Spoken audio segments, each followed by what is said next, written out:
I didn't cry the day I moved into the nursing home, but I haven't stopped missing my old life since.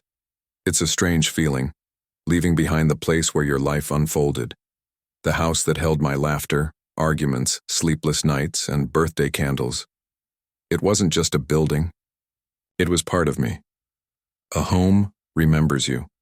It holds your footsteps in its floorboards, your voice in the walls, your scent in the sheets. When you leave it, something inside you stays behind, and you carry a silence with you that nothing else quite fills. Everyone told me I was making the right decision. It's time to rest, they said. You'll be safer there, no more stairs, no more worrying. And I nodded because they meant well. They really did. They saw my slowing steps and my quiet moments and thought I needed help. But what I needed, what I still need, was choice, not control. Just the ability to wake up and decide, what do I want to do today? That's what no one talks about. The subtle way your decisions are taken from you until one day you realize you're no longer the author of your own life. At first, I told myself it was temporary. I even arranged my room the same way I had at home. I brought my blanket, my favorite lamp, the old photo of my late husband from our honeymoon. But a room with memories isn't the same as a home with freedom. The walls here are cleaner, sure, but they don't echo with your history. They don't whisper your name. I tried to stay positive. I joined the afternoon card games. I smiled during movie nights. But something inside me had shifted. I was no longer someone with plans. I was someone with a schedule. And that, more than anything, is what started to dim the light in me. I missed the little things. The smell of cinnamon in my kitchen. The sound of the wind chimes on my back porch. The way I used to sit by the window with my knitting and hum old songs. No one warned me that safety can sometimes feel like solitude wearing a friendly smile. Everyone talks about the physical benefits of these places, but no one talks about the emotional toll, about how being surrounded by people doesn't mean you stop feeling alone. In fact, it can make the loneliness louder. When no one truly sees you anymore, just the number on your door and the time for your next meal. It's not just the loss of space. It's the loss of identity. At home, I was someone, a neighbor, a grandmother who made the best soup on the block, the lady who remembered birthdays. Here I'm a resident, one of many, a chart, a file, a task to complete before shift change. I remember one night, early on. I woke up after a bad dream and instinctively reached for the phone to call my sister like I used to. But she's gone now. And so was the phone. There wasn't one beside my bed. I lay there in the dark, listening to the ticking of the hallway clock, and realized just how small my world had become. And yet, I stayed silent. I didn't want to worry anyone. I didn't want my children to feel guilty. I told them I was adjusting, that everything was fine. That's what we do, isn't it? We hide our pain to protect the ones we love. We smile so they don't feel bad, even when our hearts are aching. But inside, I was mourning. Mourning a life that had felt full and messy and real. And now I had stepped into something quieter, more orderly, but far less mine. I don't share this out of bitterness. I share it because someone needs to hear it. Someone who's on the edge of this same decision, someone who still has a chance to pause, to breathe, to ask themselves, am I ready to give this up? Is safety worth the sacrifice of soul? I never thought I'd feel like a guest in my own life. But that's what it became.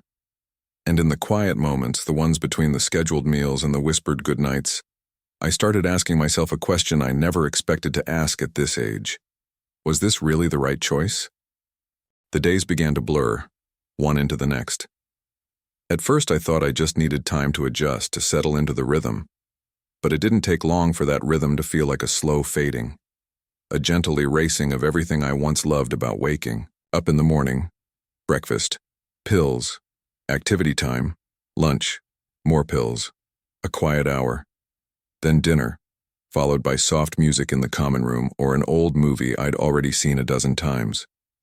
The schedule was meant to help us feel secure, but after a while it started to feel more like a countdown than a comfort. Something inside me started to go quiet, not because I was tired, but because I wasn't being asked to be anything anymore. No one asked about the book I was writing before I moved here, or the garden I tended every spring for 40 years. No one asked if I liked crossword puzzles or if I preferred tea over coffee. No one asked what made me feel alive. They just asked, "Did you take your medication?" And, "Are you joining the group this afternoon?" And I would smile and nod because saying yes was easier than explaining how lonely I felt in a room full of people. I started to forget what day it was. Not because my memory was slipping, but because the days no longer felt different. Each one was a quiet copy of the last, like watching a movie on loop with the sound turned down. You remember scenes, but you don't feel them anymore. There was a clock on the wall in the dining room just above the coffee cart. I found myself staring at it often, counting the minutes until bedtime, not because I was tired, but because there was nothing left to look forward to that day. That's when I knew something had changed in me, something I had never felt before, not even after the loss of my husband: hopelessness. One afternoon, a woman named Irene joined my table. She had been in the home for 3 years.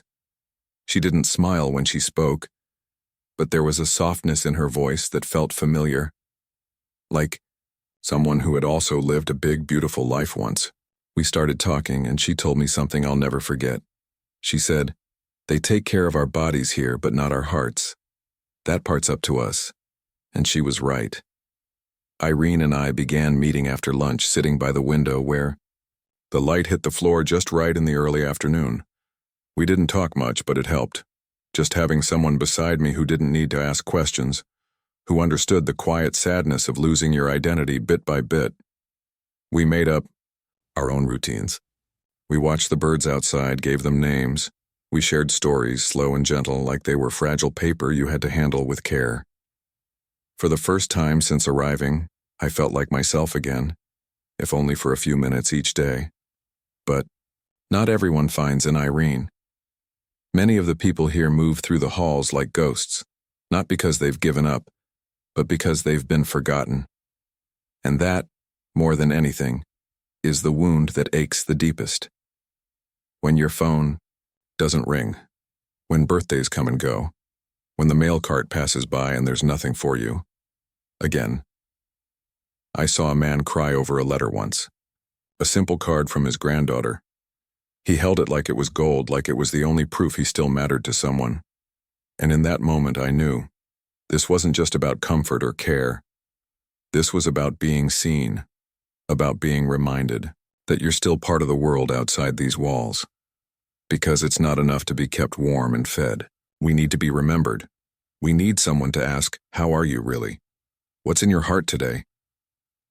If you're watching this and someone you love is in a place like this, call them, write them, visit them, not just for the holidays, but because it's a Tuesday. Bring them stories from the outside world. Let them feel the wind on their face again, because I promise you, behind every quiet elder sitting by a window is a lifetime of stories waiting to be remembered. And sometimes, all it takes is a single moment of kindness to bring them back to life. There was a day I'll never forget. It was raining, soft, slow, the kind of rain that makes you feel like time has paused. I was sitting in the lounge, watching the drops slide down the windows like tears that had waited too long to fall. Caregiver walked by and said, "It's gloomy today, isn't it?" And I just smiled. Because what I wanted to say was this: it's not the rain that feels gloomy. It's the waiting. The waiting for something to happen, for someone to call, for a reason to feel like this day matters. That's the part no one prepares you for. The quiet ache of existing without purpose. Back home, I had a reason to get up. Even if it was just to water my plants or write in my journal. I had chores, errands, little things, yes. But they gave shape to my days. They made me feel like I was still part of life, not just watching it from a chair by the window. But here, everything is done for you. The laundry, the meals, even the decisions. You slowly stop being asked, "What do you want today?" Instead it becomes, "Here's what we're doing." And while that might sound like luxury to some, I'll tell you the truth. It slowly erodes your spirit. When you are no longer needed for anything, you begin to question your worth. You begin to wonder if you're just waiting for the inevitable. One morning I woke up before dawn. The halls were still and silent. I looked around my small room. The bed I didn't choose, the artwork hung by someone else, the faint smell of bleach. And I whispered to myself, is this all there is now? That question lingered with me for weeks. I didn't want to burden anyone with my thoughts. My children have their lives. I didn't want to seem ungrateful. After all, they helped me move here because they love me. They wanted me to be safe. But love, even in its best form, can sometimes misplace its aim. I had to remind myself that safety isn't the same as living, that sometimes comfort can quietly become a cage. And yet, there were moments, small, unexpected, that reminded me I was still here, still capable of joy. Like when I helped a new resident find her way to the dining hall and she squeezed my hand in thanks. Or when I hummed an old lullaby and a young nurse stopped and said, "My grandmother used to sing that too." Or the time I wrote a letter to my grandson and he wrote back, telling me how he still remembered the bedtime stories I made up for him when he was 5. Those moments, they're like embers, small but warm. They remind you that your life still has echoes that reach beyond these walls. But I had to look for them. I had to choose not to disappear into the schedule, not to become another silent shadow moving from meal to meal. I started keeping a little notebook beside my bed. Every night I write one sentence, just one thing that made me feel alive that day. Sometimes it's simple. The soup tasted like home today. Or I laughed until I cried with Irene. Or I remembered the smell of lilacs in spring and it made my chest ache in a good way. Those sentences became a thread, a line back to myself. And here's the truth I wish someone had told me before I ever packed that first box. No place, no matter how caring or clean, can replace your sense of meaning. That you must carry with you, or find again if it slips away. So if you're facing this choice, whether for yourself or someone you love, don't just ask if the place is safe. Ask if it leaves room for life. Ask if it honors the person, not just the patient. Ask if it creates space for joy, for memory, for you. Because you are not a burden. You are a story still being written. And even in this chapter, with all its quiet pages and hard truths, there is still room for beauty. Sometimes, it just starts with a pen and a single sentence whispered into the dark. There came a day when I stopped looking at the door and started looking in the mirror, not just to check my reflection, but to truly see myself again. To remember that behind these weathered hands and tired eyes is a woman who has lived, loved, lost, and endured. A woman who is still here. I began to understand something I hadn't known before, not when I was younger, not even when I first moved here. It's this. Aging doesn't mean fading. It means shifting. Becoming quieter, perhaps. Softer, maybe. But never less important. We elders carry something the world desperately needs. Wisdom earned, not learned. And while this place may have taken some of my independence, it didn't take that. I started to share more stories. During lunch, I'd tell the younger caregivers about how we used to wait by the radio for our favorite songs, about falling in love during a war, about raising children before there were parenting books and apps. They'd listen, wide-eyed, sometimes laughing, sometimes crying, and I saw it. The spark. The one that reminded me I wasn't invisible. That my life still had ripples. That even now I could teach, comfort, inspire. That realization didn't erase the regrets. I do regret moving here without first asking myself the deeper questions. What will I lose? What will I miss? What will I become? I regret that I didn't speak up more for my needs, for my wishes. I regret how quickly the decision was made with good intentions but not enough reflection. But I've also learned that regret doesn't have to be the end of the story. It can be the beginning of a different one. So now, I write letters. To my children, to my grandchildren. I tell them not just that I love them, but why. I tell them what I've learned about life, about time, about resilience. I host a little storytelling circle on Friday afternoons. It started with 2 people. Now we fill the sunroom. We laugh. We cry. We remember. And sometimes we sit in silence together, not because there's nothing to say, but because there's finally space to feel seen. If I could go back, I might have stayed in my home a little longer. I might have asked for help without giving up my freedom. I might have fought harder to keep the life I built rather than hand it over so easily. But I can't change what was. I can only change what is.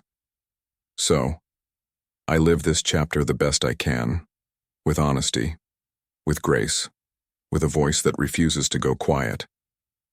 Because this life, this fragile, fleeting, beautiful life is still mine, and to those watching, especially if you're facing the same crossroad or have someone you love who is, pause. Ask the questions that matter. Talk, really talk. Not just about logistics, but about the heart, about dignity, about joy, about what makes someone feel alive. Because home isn't just a place, it's a feeling. And if that feeling is lost, no amount of comfort will truly replace it. So hold on to the things that matter. Fight for them if you must. Your story deserves a voice, and your life at every age is worth living fully even now, especially now. If this story moved you, share it with someone you care about.